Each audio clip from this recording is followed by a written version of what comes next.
నమస్తే folks, welcome to CR stories. Folks, వివాహేతర సంబంధాలు పెట్టుకోవడానికి మనుషులు ఎంతగా తెగిస్తున్నారంటే వావి వరుసలు మరిచిపోయి 5 నిమిషాల సుఖం కోసం వెంపర్లాడుతూ పచ్చడి సంసారాల్ని బుగ్గిపాలు చేసుకుంటున్నారు. దీంతో సమాజం కట్టుబాట్లన్నింటినీ వదిలేసి విలువలని నిలువునా పాతేసి సమాజం తలదించుకునేలా చేస్తున్నారు. ఇక ఈ కోవలోనే ఒక వ్యక్తి తన కోడలిపై కన్నయ్యగా ఆమె తనకి సహకరించకపోవడంతో అతను ఏం చేశాడు అనే వివరాల్ని తెలుసుకుంటే మనుషులు ఇలా కూడా ఉంటారా అని ఆశ్చర్యపోకమానరు.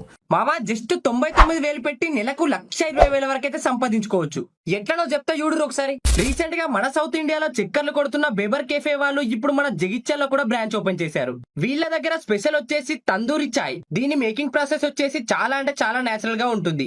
ఎలాంటి పేపర్ అండ్ ప్లాస్టిక్ వాడకుండా మట్టితో చేసిన పాట్ గ్లాసెస్ మాత్రమే వాడతారు. వీళ్ళ దగ్గర ఒక్క తందూరి చాయ్ కాకుండా బేబర్ చాక్లెట్ చాయ్, ఇలాచీ చాయ్, గ్రీన్ టీ, బెల్లం టీ, మసాలా చాయ్ తో పాటు మరెన్నో అయితే ఇక్కడ దొరుకుతాయి. జస్ట్ 99,000కే కంటైనర్ తో పాటు సెటప్ మొత్తం రెడీ చేసి ఇస్తారు. ఇక మీరు గానీ మీ దోస్తుగాలు గానీ ఫ్రాంచైజ్ పెట్టాలి అనుకుంటే వెంటనే పైన కనిపించే నెంబర్ లకు కాల్ చేయండి. ఇక మన జగిత్యాల బ్రాంచ్ అడ్రస్ వచ్చేసి bypass road beside HDFC bank.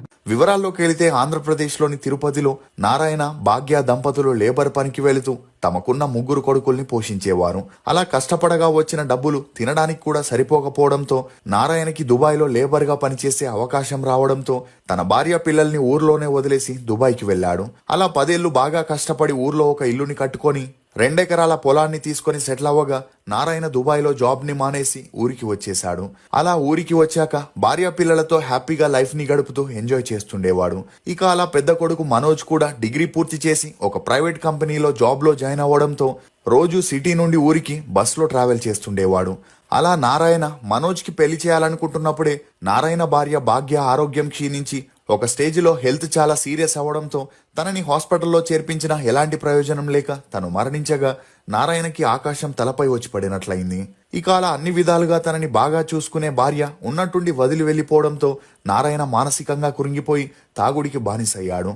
దీంతో నారాయణ స్నేహితులు తనని 2వ పెళ్లి చేసుకోమని అడ్వైజ్ ఇవ్వగా ఇంట్లో పెళ్లికెదిగిన కొడుకుల్ని పెట్టుకుని తాను 2వ పెళ్లి చేసుకుంటే అందరూ నవ్వుతారని 2వ పెళ్లిని లైట్ తీసుకున్నాడు. కానీ నారాయణకి 50 ఏళ్లైనా తనలో కోరికలు మాత్రం చల్లారకపోవడంతో తరచూ ఊరు బయటుండే వేశ్యల దగ్గరికి వెళ్లి తన కోరికల్ని తీర్చుకుంటుండేవాడు.